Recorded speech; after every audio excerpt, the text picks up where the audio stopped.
इधर supreme court के जज ने बिना डरे सुना दिया बहुत बड़ा फैसला। उधर दिल्ली में हिल गई मोदी सरकार, तो क्या अब जाएगी मोदी की कुर्सी। एक ईमानदार जज ने खोल दिए मोदी सरकार के धागे, अकेले ही पूरे सिस्टम को हिला दिया। मिलती रही धमकियां, लेकिन दे दिया सबसे बड़ा आदेश। सुप्रीम कोर्ट के जज को खुश करने चले मोदी को उनका ही दांव पड़ गया उल्टा। चीफ जस्टिस ने वही किया जो एक सच्चे जज को करना चाहिए।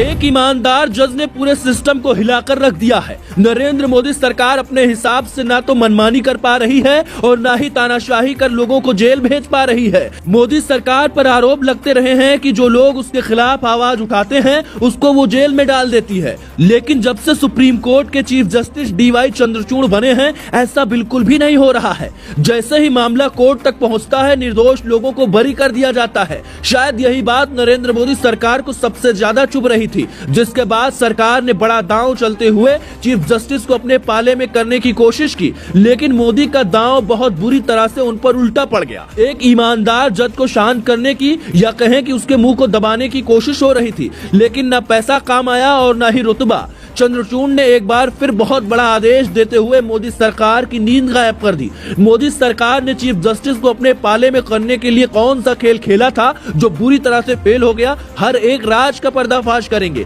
लेकिन सबसे पहले ये जान लीजिए कि मोदी सरकार को चीफ जस्टिस की तरफ से कौन सा बहुत बड़ा झटका लगा है। नरेंद्र मोदी और अडानी की दोस्ती कैसी है हमें बताने की जरूरत नहीं है। अडानी के ऊपर हिंडनबर्ग कंपनी ने बहुत बड़ा आरोप लगाया, लेकिन इसके बावजूद मोदी सरकार ने संसद में विपक्ष की लाख कोशिशों के बाद भी एक शब्द नहीं बोला, बल्कि संसद की कार्यवाही ही स्थगित कर दी गई ताकि दोस्त को बचाया जा सके। लेकिन चाहते हुए भी अब अपने दोस्त को मोदी बचा नहीं पाएंगे, क्योंकि सुप्रीम कोर्ट ने एक बड़ा आदेश देते हुए एक बार फिर सेबी को फटकार लगाई है। अडानी ग्रुप और हिंडनबर्ग मामले की सुनवाई करते हुए सुप्रीम कोर्ट ने फैसला सुनाया और कहा, हम इस मामले में ज्यादा इंतजार नहीं कर सकते हैं, 14 अगस्त तक इस मामले की जांच पूरी करें।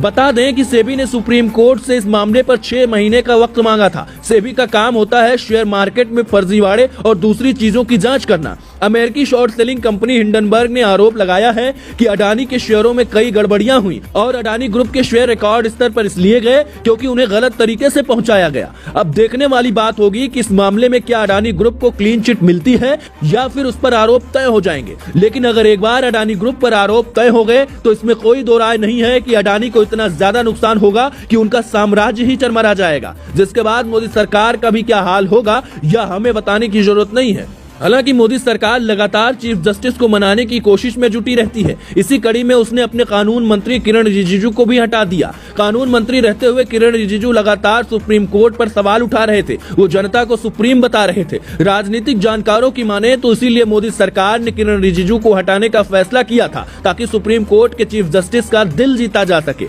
लेकिन शायद मोदी सरकार ये भूल गई कि एक ईमानदार जज को किसी भी कीमत पर झुकाया नहीं जा सकता। सुप्रीम कोर्ट से तो मोदी सरकार को राहत मिली नहीं, ऊपर से अपने ही मंत्री को हटाने की वजह से मोदी सरकार ने एक बार फिर अपनी किरकिरी करवा ली।